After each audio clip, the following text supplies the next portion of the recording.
Accept జనరల్గా వాళ్ళు accept చేయరు అనుకుంటా. కాదండి బాబు, ఈ నిజం బద్దలు కొట్టడానికి బయటకు వచ్చాను నేను. తమాషా ఏమిటి అని అంటే, అసలు మదరసాలోకి వెళ్ళే ప్రయత్నం చేయటమే పెద్ద సాహసం. దాన్ని మీరు ఎట్లా చేయగలిగారు? నేను అదే కదా తమాషా. ఏ అబద్ధం మీద అంటే ఒక కాలంలో కూడా ఈ విపరీతంగా కమ్యూనల్ రాయిట్స్ని రెచ్చగొట్టి రెచ్చగొట్టి రెచ్చగొట్టి వాళ్ళ స్వార్థానికి ఎంతో మంది తలకాయలు నరికి రక్తపాతం చేశారండి అసలు దాన్ని మొత్తం. కానీ ఈరోజు కనుక మీరు చూడడం జరిగితే వాళ్ళ వర్గం వైపు వాళ్ళు కూడా చాలామంది అయ్యో ఇది మనని కేవలం మతం పేరు మీద మనని విపరీతంగా ఉద్రేకపరిచి 50 ఏళ్లలో ఎక్కడ కాకుండా మా బతుకులను ఈ రోజుకి అడక్క తినే బతుకులను చేసేసారన్నది వాళ్ళు తెలుసుకున్న కూడా నిజాలు లేకపోలేదు. అయితే నేను చెప్పొచ్చేది ఇక్కడ ఏంటంటే, అటువంటి అడక్క తింటూ రోజుకి ఈ రోజుకి చదువు లేకుండా వైద్యం లేకుండా చైల్డ్ లేబర్, చిన్న వయసులో పెళ్ళిళ్ళు, దాని తర్వాత మల్టిపుల్ మ్యారేజెస్, వాళ్ళలో రకరకాల స్త్రీలు వృత్తులను ఎంచుకునే పరిస్థితి దిగజార్చడం, వాళ్ళని ఎలా పడితే అలా వదిలేయడం, వాళ్ళని రక్తం లేదు వాళ్ళ శరీరంలో. ఇలా ఒక పక్షంలో ఉన్న వాళ్ళు ఒక పక్కన ఉంటే ఈరోజు కేవలం రాజకీయ పరంగా ఈ మత కల్లోలాలను తీసుకురావడంలో, కబ్జాలు చేసుకోవడంలో, ఈ మతాన్ని వాడుకుంటూ ఇట్లా హైందవులను విసిగిస్తూ ఒక వర్గం వారు పని చేయడం అంటే ఏంటి? వీళ్ళ ఉద్దేశంలో ఎప్పుడూ అక్కడ పీస్ రాకూడదు. ఇప్పుడు మీరు చెప్పండి, do you have these kind of problems in Malkajgiri Secunderabad ఇలా కాన్స్టిట్యూన్సీలు పోతే మీకు ఈ ప్రాబ్లమ్స్ ఉండవు. ఎక్కడ లేవు, 2 తెలుగు రాష్ట్రాల్లో ఎక్కడ ఉండవు ఇలాంటివి. కానీ ఇప్పుడు దీని దౌర్భాగ్యం ఏంటంటే, చెప్పుకోలేని కొన్ని అభివృద్ధులు ఉన్నాయి కావాలని కోరుకుంటున్నవి, చెప్పుకుంటూ ఇవి కావాలని కోరుకునే అభివృద్ధులు ఉన్నాయి. విద్య కావాలి, వైద్యం కావాలి, వీళ్ళకి ఉద్యోగాలు కావాలి, వీళ్ళకి శుభ్రత కావాలి, వీళ్ళకి ధైర్యం కావాలి, వీళ్ళకి శాంతి కావాలి, ఆడపిల్లలు కాపాడబడడం కావాలి, గో సంరక్షణ కావాలి.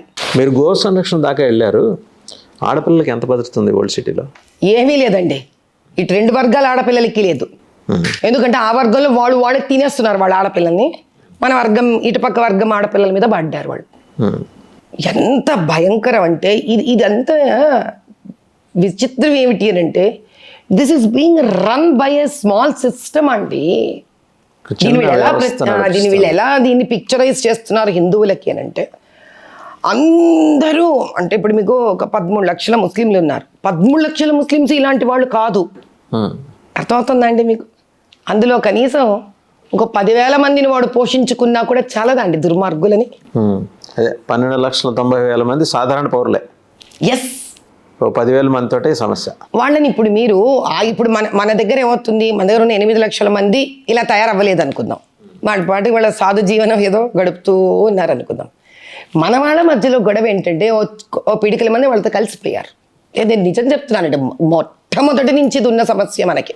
అంటే మీకు మొఘలులు లోపలికి రావడానికి ఇదే సమస్య, బ్రిటిషర్లు రావడానికి ఇదే సమస్య, స్పానిష్, పోర్చుగీసు. మన భారతదేశంలో ఉన్న పెద్ద సమస్య ఏంటి అని అంటే, ముందు మన వాళ్ళే మన శత్రువులండి. మన వాళ్ళే ముందు మనల్ని లాగేస్తారు కిందకి. అందుకే నేను ఇంత నిర్భయంగా ఈ పోరాటాన్ని ఎందుకు ఆ ప్రాంతందే ఎంచుకున్నాను. మీరు ఇందాక పర్టికులర్ ఇన్సిడెంట్ చెప్తున్నారు, మధ్యలో డివేట్ అయిపోయాం. మదరాసాకి వెళ్ళాను, 15 మందికి ఫీడ్ చేసి వచ్చాను. మీకు ఆ వీడియో కూడా ఫార్వర్డ్ చేస్తాను. మీకు డెఫినెట్ గా వాళ్ళు మాట్లాడారు. వాళ్ళ రిసెప్షన్ ఎట్లా ఉంది మీరు వెళ్తే? అసలు మీరు ప్రతిఘటన ఎదురైందా? ఏమీ లేదు. పైగా వాళ్ళు నాకు ఎన్నిసార్లు ఫోన్ చేశారు, అమ్మ నువ్వు రామ్మా పిల్లలందరూ ఒక్కసారి నిన్ను చూస్తారు. మీ నమ్మరు, నేను బోంగా 15-16 మంది పిల్లలందరి దగ్గరకు వచ్చేసారు. వాళ్ళందరి దగ్గరికి వచ్చి ఆత్కేసే అమ్మ. అడ్మినిస్ట్రేషన్ ఏదో ఉంటుంది కదా మద్రాసాకి, ఎవరో ఒక టీచర్ ఉన్నారు కదా, ఆయన ఒక్కటే.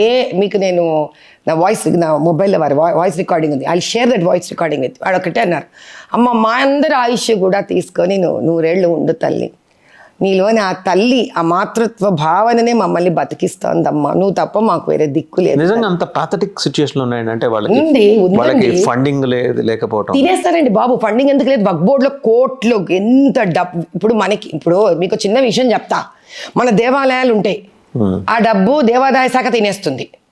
వాడికి దేవాదాయ శాఖ లేదు, వాడికి ఏమంటారు, వాడికి వక్ఫ్ బోర్డు ఉంటుంది, వాళ్ళకి వక్ఫ్ బోర్డు ఫండ్స్ ఇస్తుంది.